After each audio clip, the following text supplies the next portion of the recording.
On this edition of Primetime News, amid heightened inter-Korean military tensions, the two Koreas agree on a wage hike at the joint complex in Kaesong and further discussion on a revision to labor guidelines. Most major economic institutions predict China will not reach its 7% growth target for the second half of this year, despite the Asian giant's desperate devaluation efforts. And a bombing attack near a popular shrine in central Bangkok has now taken more than 20 lives. Thai authorities are searching for a key suspect after footage showing a man leaving a backpack at the scene of the blast. Stay with us for these stories and more.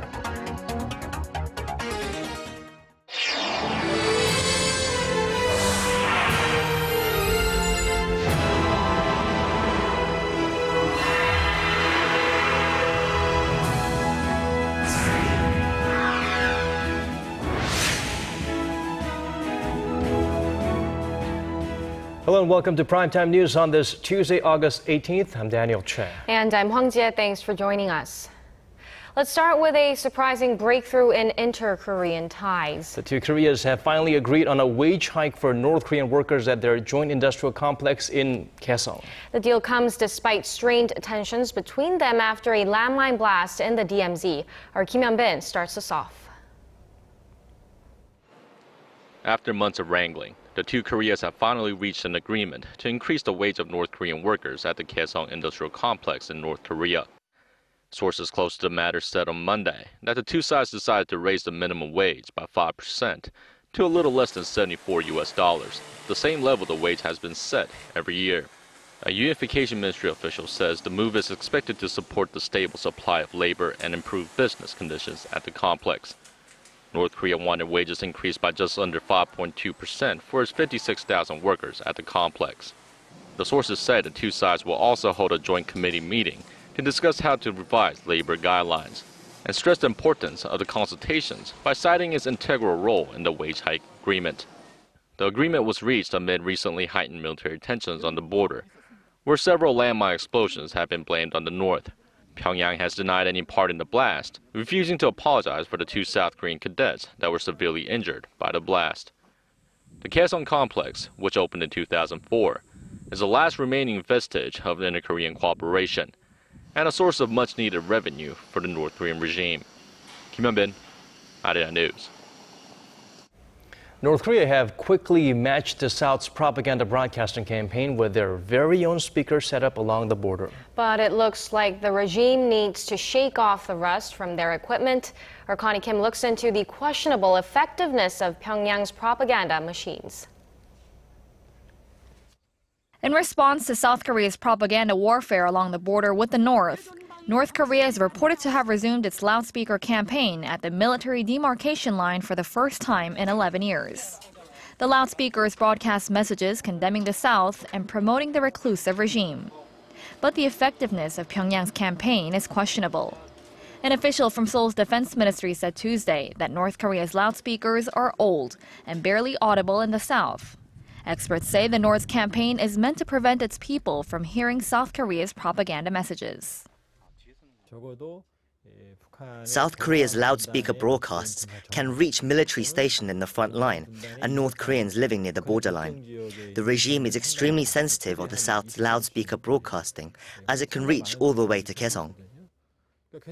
South Korea mainly broadcasts propaganda related to democracy, news outside of Pyongyang, and even weather. Information experts say could heavily influence North Korean citizens and soldiers. Analysts also say Pyongyang will not be able to do anything more than launch a propaganda campaign, especially at a time when South Korea and the U.S. are holding joint military drills. North Korea is aware that the United States will fully support South Korea in case of any local war. This is one of the major reasons why Pyongyang can't launch a military provocation. South Korea's propaganda broadcasts can be heard 24 kilometers away at night and 10 kilometers away during the day. Its campaign is set to further pressure the North as the South Korean military plans to launch mobile loudspeakers along the border. Connie Kim, Arirang News. Meanwhile, the United Nations Command has proposed general-level talks with North Korea to discuss the recent landmine explosions near the border. The UNC on Tuesday said it offered to hold talks on 2 occasions last week. Pyongyang has yet to accept or reject the proposal. This comes after the 3 landmines detonated on the South Korean side of the DMZ earlier this month, maiming 2 soldiers. South Korea and the UN command have blamed the communist state for the explosions, but the North has flatly denied the accusation. The last time such general-level talks were held was back in March of 2009. Now, amid growing speculation of a 3-way summit between Korea, China, and Japan this year, Seoul's foreign ministry says it's pushing for the event and will continue efforts to host a meeting. Hwang Ji-hye takes a closer look at the possible hurdles and the progress made with regards to reviving the talks. Korea's foreign ministry vowed utmost efforts to host a trilateral summit with China and Japan within this year. As the chair of the Trilateral Cooperation Secretariat, we will continue to play a leading role in the diplomatic efforts for holding a trilateral summit. Tuesday's statement comes amid speculations that the 3 neighbors could hold their first summit in more than 3 years as early as October. The biggest hurdle that remains is China, which wants to see Japan fully acknowledge its wartime past. But there has been positive developments in Beijing-Tokyo relations. Compared to their awkward handshake last November, the leaders of the 2 countries held a much more amicable meeting in April. Japanese Prime Minister Shinzo Abe will reportedly visit Beijing immediately after China's Victory Day ceremony on September 3rd for another shot at mending ties. Despite a disappointing war anniversary statement by Abe, President Park Geun-hye also stressed the importance of a future-oriented relationship with Japan in her Liberation Day speech. 비록 어려움이 많이 남아 있으나 이제 올바른 역사 인식을 토대로 새로운 미래로 함께 나아가야 할 때입니다. If President Park attends Beijing's Victory Day ceremony, she is expected to push for the 3-way meeting in her talks with Chinese President Xi Jinping. Experts say a trilateral summit in Seoul will also be a good opportunity to break the ice between Korea and Japan, since President Park will be welcoming Abe to Korea for the first time since they took office. Hwang Ji-hye, Arirang News.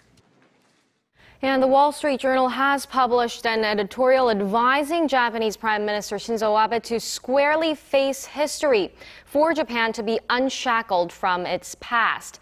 Titled Abe's Mixed Apology, the article says it was a relief Abe did not modify his predecessor's past apologies for wartime aggression and reiterated their apologies in a statement last week, marking the end of World War II. But the writer states it was hard to credit Japan's apologies as sincere when the country's school textbooks whitewash atrocities and politicians play down Japan's responsibility for starting the war. Turning our sights to local politics, discussions over how to redistrict constituencies for next year's general elections resumed this Tuesday. It's been some 3 weeks since the rival parties clashed over how to proceed on the issue. They have now agreed that the total number of lawmakers in the assembly should remain at 300. But are at odds over how proportional representatives should be elected and how many seats should be given to them. The ruling Saenuri Party wants to cut the number of proportional representatives, while the main opposition New Politics Alliance for Democracy wants the opposite as a way of preventing chronic regionalism. A public hearing on the matter is scheduled to be held on Monday at the Assembly next week. The Constitutional Court ruled last year that the nation's electoral districts should be redrawn to address the unequal representation of votes due to population differences in each constituency. Rival party leaders attended a memorial ceremony to mark the 6th anniversary of former President Kim Daejung's passing. On Tuesday's ceremony held at the Seoul National Cemetery, the ruling party chief Kim Moo-sung called the late Kim a big leader who democratized South Korea with a firm will and praised his efforts to improve relations with North Korea. The main opposition party chief Moon Jae-in said the Nobel Peace Prize laureate will be remembered as the president who opened the door to reunification. Kim Daejung was South Korea's president from 1998 to 2003 And while in office, he vigorously pushed for economic reforms as Seoul was in the midst of an economic crisis, and also spearheaded engagement with Pyongyang under his Sunshine policy.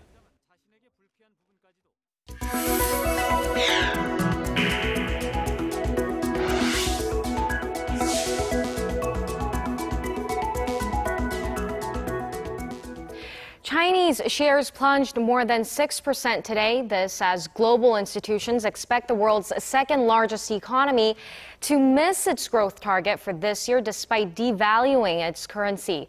For a look at how the slowdown could impact Korea, we turn to our Kwon So-ah.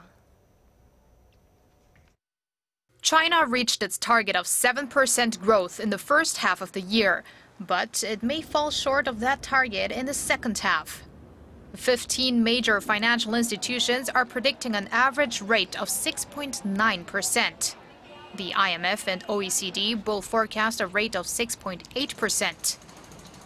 While there was some hope for a better outlook in the second half due to structural reforms within China's government, economic figures from last month show they didn't help much yet. Experts say China's slowdown is a result of policies focused on overinvestment and a surplus in stocks. And the real estate market, which is responsible for around 15% of the nation's growth, has been hit hard by the recent stock meltdown. Concerns are mounting. Slow second-half growth will have an impact on Korean exports, highly dependent on China. According to the Korea Development Institute, every 1 percentage point drop in growth in China could lead to a 0.17 percentage point drop in Korea's growth. Hyundai Research Institute even estimates a fall of up to 0.4 percentage points. China's slow growth is expected to continue next year too. That's why Korea should develop new industries or target China's domestic market with, for example, beauty products or Korean wave contents. But some analysts say it's not going to be that serious.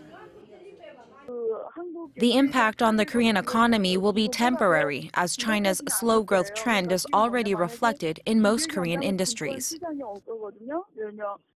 If China's growth dips below 7%, it's going to be the lowest in a quarter of a century. The second largest economy in the world used to enjoy years of double-digit growth in the 2000s, up until the global financial crisis. Kwon So-ah, Arirang News. Korea's leading business groups pulled in disappointing figures in the first half of the year. New data shows their combined profits posted a major drop, as did their sales. Overall, their loss doesn't bode well for the nation's economic recovery. Our Song Ji-sun points out the discouraging digits. Local market researcher Chaebol.com says the net profit of listed firms among Korea's top 10 business groups stood at $15 billion in the first half of this year. That's down 20% from the same period last year.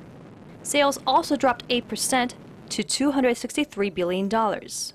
The slump was mainly due to slowing growth momentum in and out of Korea, and Samsung's disappointing figures, which accounted for more than half of the 10 groups' combined profits last year.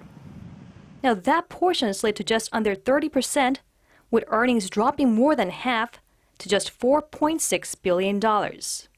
While some others improved their profits, most of their sales dropped from a year earlier, showing a typical sign of recessive surplus. The market researcher also released figures that show board executives at Samsung Electronics saw their salaries drop in the first half of the year, following slumping smartphone sales. Samsung posted an 8% fall in its net profit in the second quarter amid lackluster results in its flagship smartphone business, despite the launch of ambitious new models.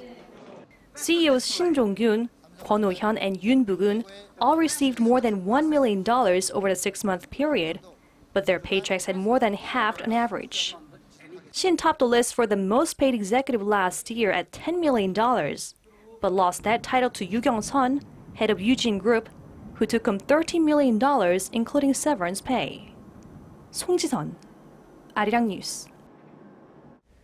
Korea's largest automaker Hyundai Motor Group will hire a total of 10,500 workers this year. In addition to the 9,500 new jobs it announced earlier, it's creating an extra 1,000 openings in line with the national push to employ more young people. Hyundai's recent decision to adopt a so-called wage peak system for its older employees enabled the auto giant to take on additional workers. As part of the move, Hyundai is also asking for active participation and cooperation from its affiliates. This would mark the first time the group's taken on more than 10,000 new workers in a year. Lotte Holdings shareholders only spent 20 minutes on their time on Monday to reaffirm Shin Dongbin's control of the conglomerate based in Korea and Japan. So, is the succession battle all over? For details, we turn to our Shin Se-min. By winning the backing of shareholders at a key holding company, Lotte Holdings, it increasingly looks like the younger son of the Lotte founding family, Shin Dongbin, has secured his grip on management at Korea's fifth largest conglomerate. Lotte Holdings in Japan owns a 19% share in the group based in Korea, which is why many say the most recent decision carries as much weight as a collective ruling from the entire group. But pundits warn it's still early to tell whether the month-long family feud over succession has come to an end. Industry insiders say Shin Dong-ju, the first son of Lotte's founder Shin Gyo-ko, may fire back and try to reclaim his control over the conglomerate. The elder son had earlier said he would seek to swap out the existing board and reinstate his father, who was demoted to honorary chairman. One of the ways he may seek to do that is by initiating another shareholders' meeting. What poses greater uncertainties to whether this would work is the 92-year-old founder's physical and mental health. The senior Shin had until now backed his older son Dong-ju, but unpredictabilities still remain, and it's unclear if he will be willing to take a public stance on the issue once again. Although one step closer to sealing the fate of who will reign over Korea's largest retailer, an unpredicted move by Shin Gyo-ko and his older son could spark a new battle on the succession front. Shin Se-min, Arirang News. Tourists will have more reasons to visit Seoul just a few years from now. Their new destinations will include stops that feature the old and the new Korea. Kim Ji-yeon helps us point a picture of these new tourist attractions.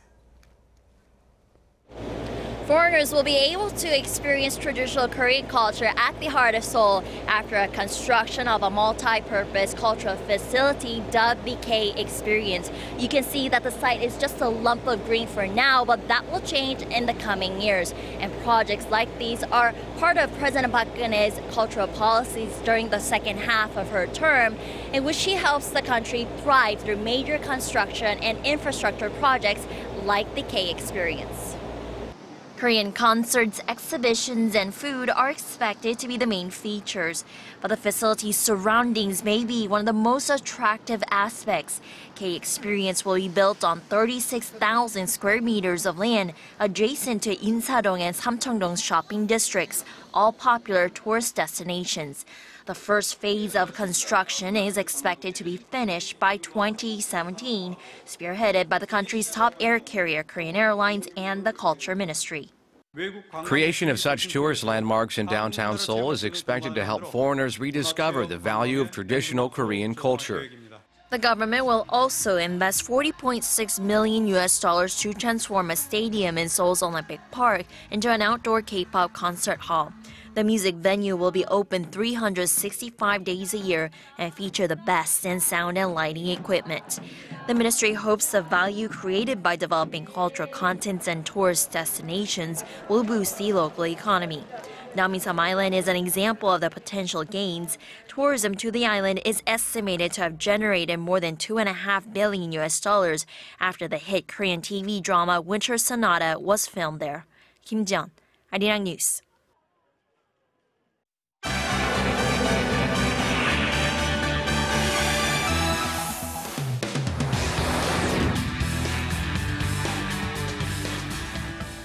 Now for the top international headlines, we turn to Lee Sun-ho at the News Center. Today's focus, police hunt for a man suspected in a fatal bomb blast in Bangkok.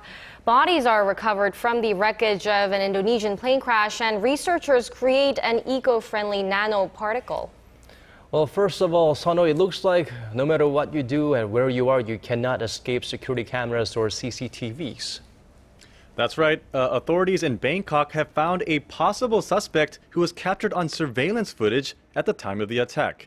Images from the man from the video have been made public as they search for any information about him.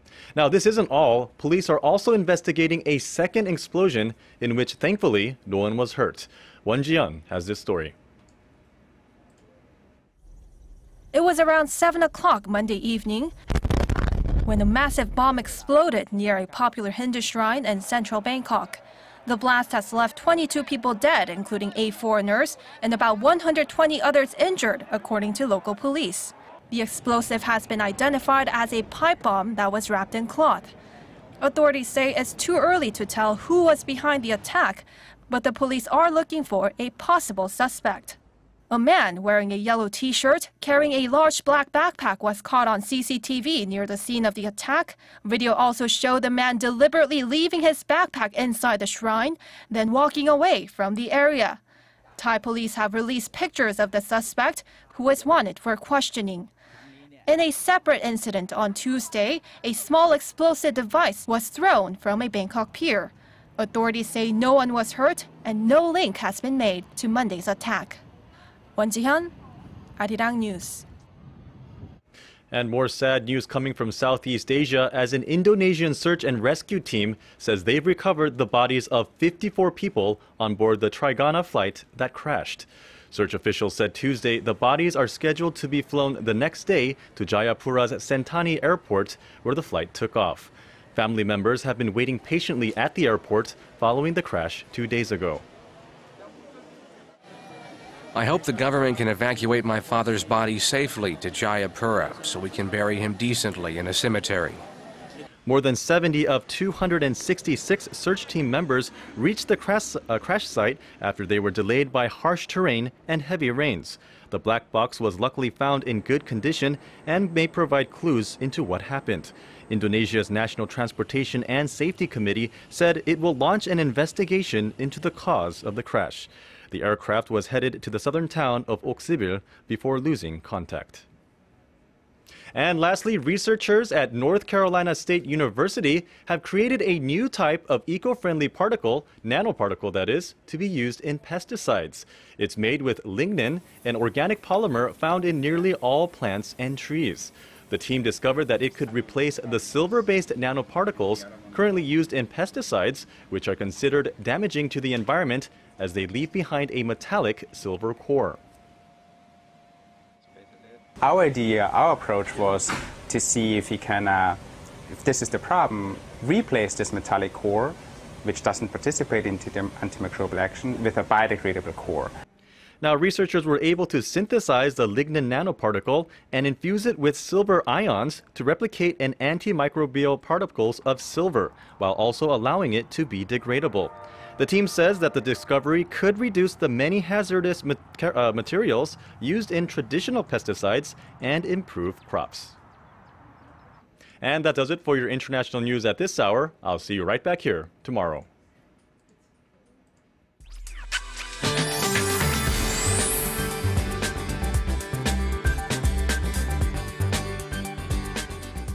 Late summer heat continued in the central inland regions today, including here in the capital, but down south, readings hovered in the upper 20s under cloudy skies. And although heat wave advisories have been all lifted, sweltering conditions will continue in Seoul under partly sunny skies tomorrow, while southern provinces will get heavy clouds and rainfall on Jeju Island. And it seems like more showers are on the horizon. By Thursday, up to 40 millimeters of precipitation is expected down south, and it could be accompanied by thunder and lightning. And here in Seoul, we'll get spotty rain on Thursday afternoon. And starting Thursday, temperatures will drop down to 20s here in the capital, and it will go down to as low as 27 on Friday. On that note, let's take a closer look at the readings for tomorrow. Lows will start off at around 23 here in Seoul, but will hit a high of 31 by the afternoon. And Daegu and Busan will top out at 28, and Gwangju will hit 29. And as for the other parts, Daejung and Jeju Island will see a high of 31 and 27, and Dokdo also rises to 27. But that's all for the weather. Good night.